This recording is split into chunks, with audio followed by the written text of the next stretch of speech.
Pour ma première présentation au cours de l'année 2023, je dois vous dire bonne année, mais particulièrement santé. Pourquoi santé? C'est parce que généralement, si on est en santé, on peut avoir des exercices physiques, on peut aider à ses enfants avec leurs obligations scolaires, on peut faire de l'exercice, etc., etc. Mais si on n'est pas en santé, alors on a de grandes difficultés. Aujourd'hui, nous allons parler du stress. Pourquoi parlons-nous de stress? C'est parce que généralement, il y a des gens qui pensent que le stress est une fantaisie. Alors, ils disent, ah, on parle souvent de stress, de stress, de stress. Le stress n'est rien. Si vous pensez de la sorte, je dois vous dire qu'il est temps de commencer à se récupérer. Parce que le stress pourrait se définir comme une réaction humaine face à des difficultés ou des situations difficiles. D'ailleurs, savez-vous qui avait défini pour la première fois le mot stress et en quelle année? Si vous le savez, très bien. Si vous ne le savez pas, je dois vous dire que c'est le Canadien d'origine hongroise, Hans Selye, qui avait mentionné ou bien qui avait parlé de stress en 1956. Et dans son livre Stress sans détresse, il a bien mentionné que chacun réagit de façon différente au stress. Il a même dit que le stress, c'est la façon que les gens réagissent, c'est un mécanisme de réaction ou de défense des gens face à des situations difficiles. Alors, pour lui, il y a des réactions physiologiques et mentales face à une situation stressante. Il a aussi mentionné les 3 étapes du syndrome stressant, à savoir, la première étape, c'est étape d'alarme. Quand la personne est face à une situation difficile, elle se mobilise, cherche à se défendre face à cette situation.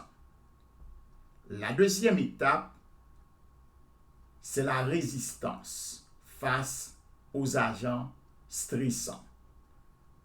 Alors, que fait cette personne? Il essaie de s'adapter aux différents agents stressants. Et la troisième et dernière étape, c'est l'étape de faiblesse, où les agents stressants ont duré assez longtemps et la personne devient donc impuissante face à cette situation. C'est alors que la personne est considérée comme stressée. Que se passe-t-il lorsqu'on est stressé au niveau corporel? Je dois vous dire, face à cette situation stressante, il y a des productions de cortisol,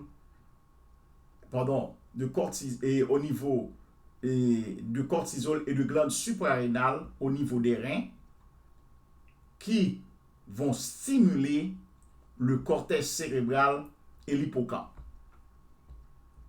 Mais qu'est-ce qui se passe au niveau du cortex cérébral et l'hippocampe lorsqu'on est stressé?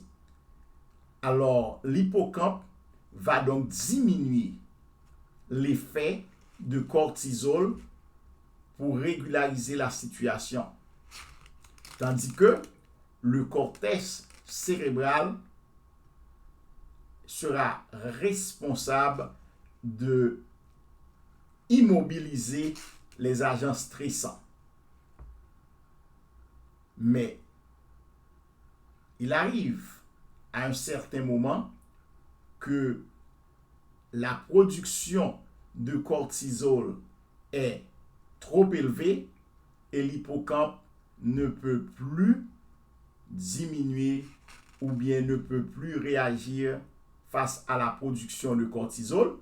Cela donc va envahir le cerveau et la personne finira par entrer ou bien par présenter une dépression.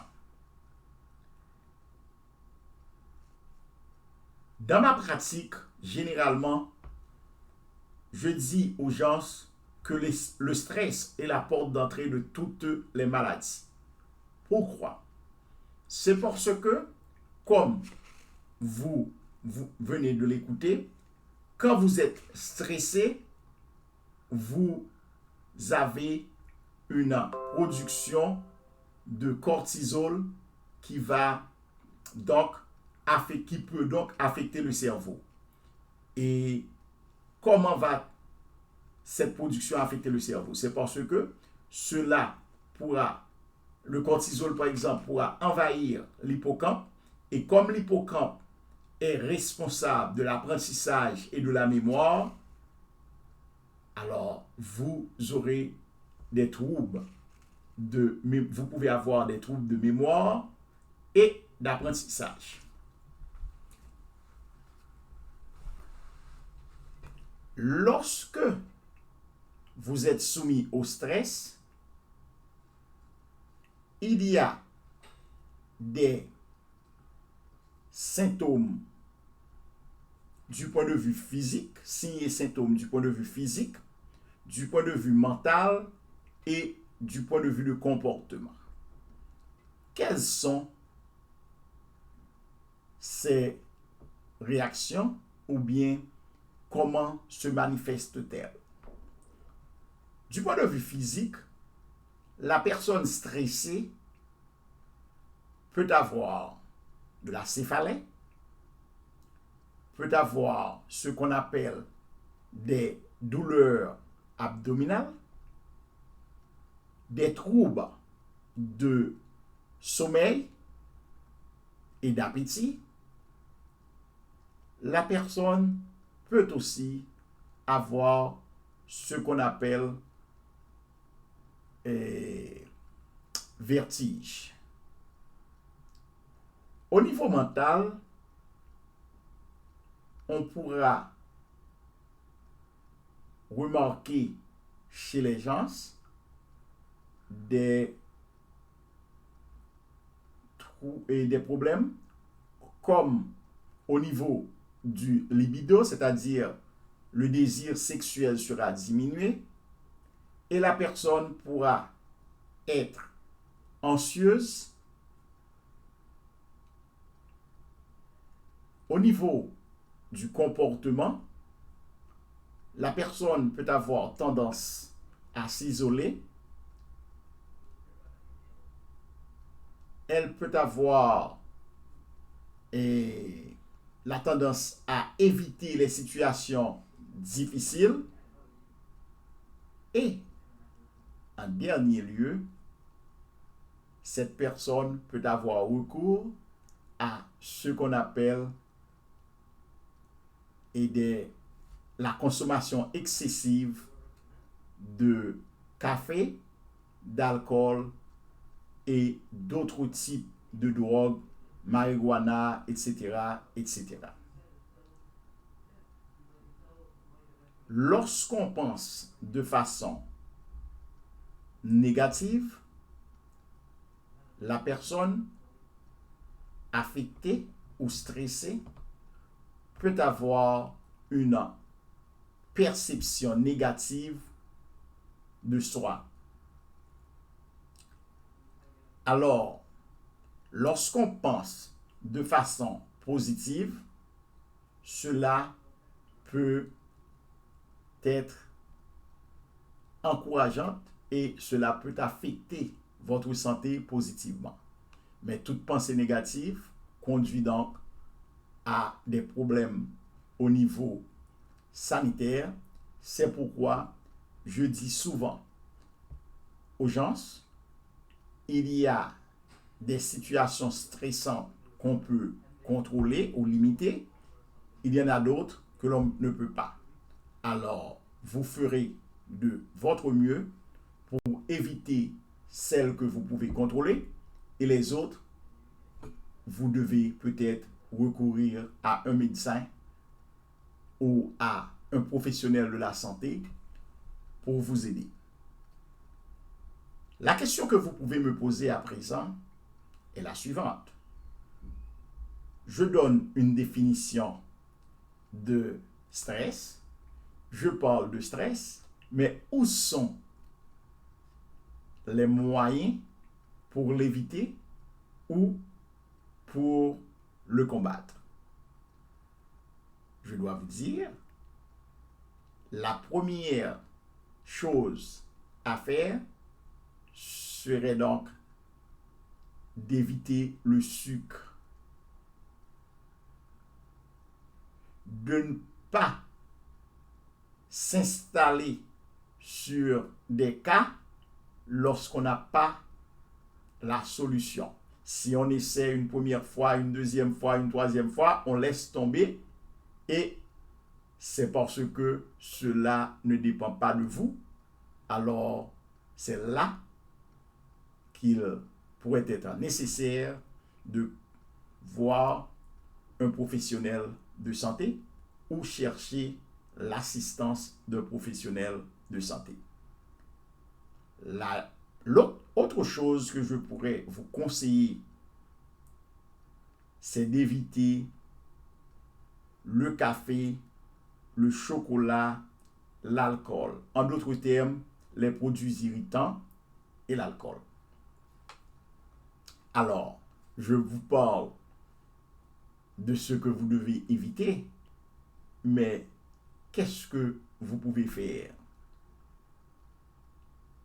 Alors, je vous dirais que vous pouvez consommer davantage des produits contenant l'hydrate de carbone,